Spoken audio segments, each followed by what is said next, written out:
Yo, whether you watching this from Facebook, Twitter, click the link in my Instagram, moviepilot.com, or YouTube itself. What up, world? So I just watched Ferdinand, the new Blue Sky Studios animated release.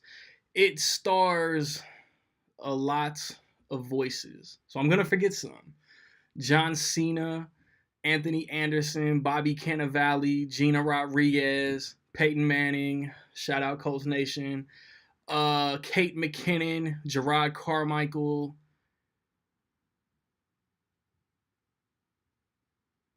Boris Kojo, and I feel like I'm forgetting somebody, some big name, which seems to be common in every review now. It's directed by Carlos Saldana. I think that's how you pronounce his name. Apologies if it's not. He's directed a lot of Blue Sky releases, a lot of Ice Age movies. And if you want to get a shout out in my review of, let's say, Jumanji, because there's a lot that comes out next weekend. I don't know what I'm watching or reviewing first. Stay tuned to the end of the video to figure out how you can do that. Everybody knows the classic children's story of Ferdinand the Bull. He's the biggest bull in the yard, but he's just not a fighter. He's got a warm, kind, sensitive, delicate heart. He cares about other things, other living creatures and things, and he's just not a fighting bull. He goes there's an event that happens that he goes from one place to another place and ends up back at square one because of said event. And then it goes on from there. I mean, I don't think anybody is checking for Ferdinand spoilers, but I try to be spoiler free in every review as possible. I borderline loved this movie for like the first act. I was ready to throw it in there with the original Rio or the Peanuts movie as one of the best Blue Sky releases that they've ever put out. And then the second act, the event takes place, and then all these side characters come in, and a lot of Ice Age type of humor gets injected, like real juvenile, hey, kids will laugh at this, joke, joke, joke, joke. The humor is real hit or miss. A lot of it, especially from Kate McKinnon's character, a lot of it missed for me. That's not to say I didn't laugh, though. I laughed quite a bit.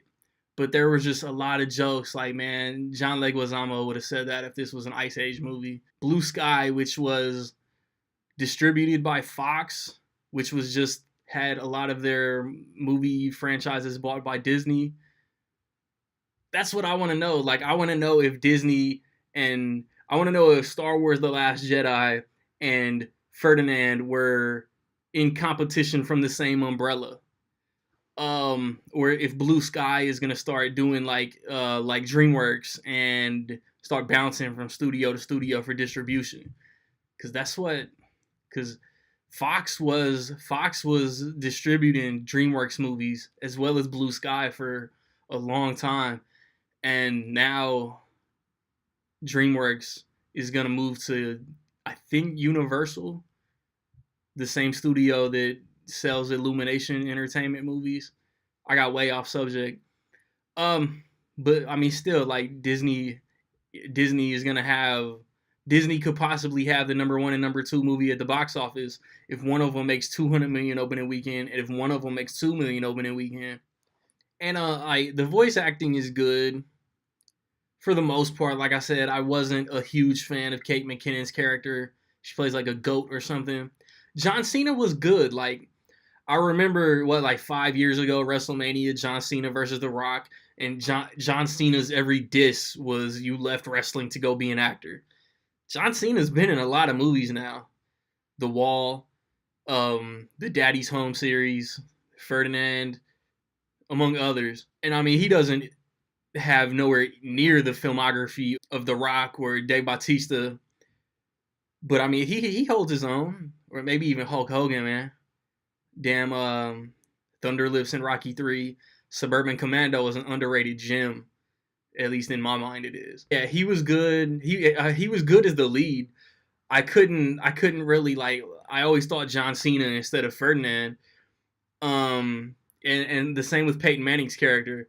I always like thought, man, that's Peyton. That's crazy. Peyton Manning's in a movie, even if it's just his voice. Like Bobby Cannavale, Gina Rodriguez, among others, Gerard Carmichael. Gerard Carmichael had the funniest character, by far. But y'all know me, man. I've been singing Gerard Carmichael praises for a while. There's absolutely no point in praising the animation.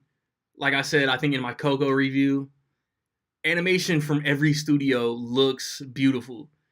I love the way the Blue Sky characters look on screen. Whether it's Peanuts, whether it's Rio, whether it's robots, Ice Age, like they all look good. This is a good movie for kids with a lot of heart. It's just it's got that, your destiny isn't necessarily written before it happens message. You know what I mean? Don't be what society expects you to be. Be what you want to be. Be yourself. Like I said, 31-year-old grown man. The humor isn't always gonna hit for me in an animated movie, but kids are gonna eat it up. Kids will probably love this movie. I don't think adults will be bored. Even the humor gave it a drop for me. This is still one of the overall better Blue Sky animated releases.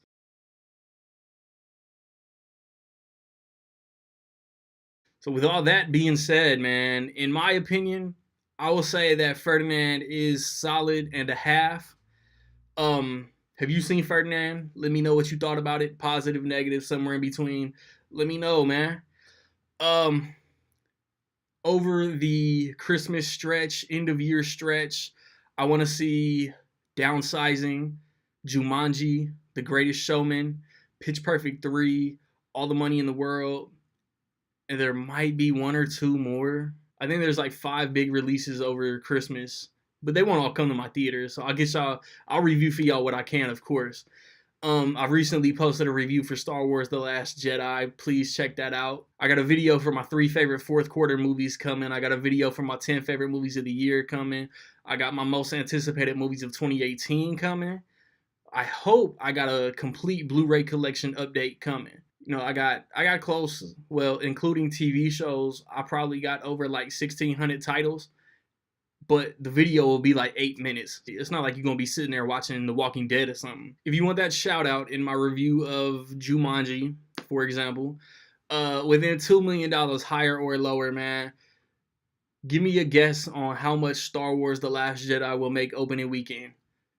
Be the first to comment with the closest guess, of course, before the results come out noon Central Time Sunday. So like, subscribe, comment, find me where you find me, man. Don't know where to find me? Watch these credits. Peace.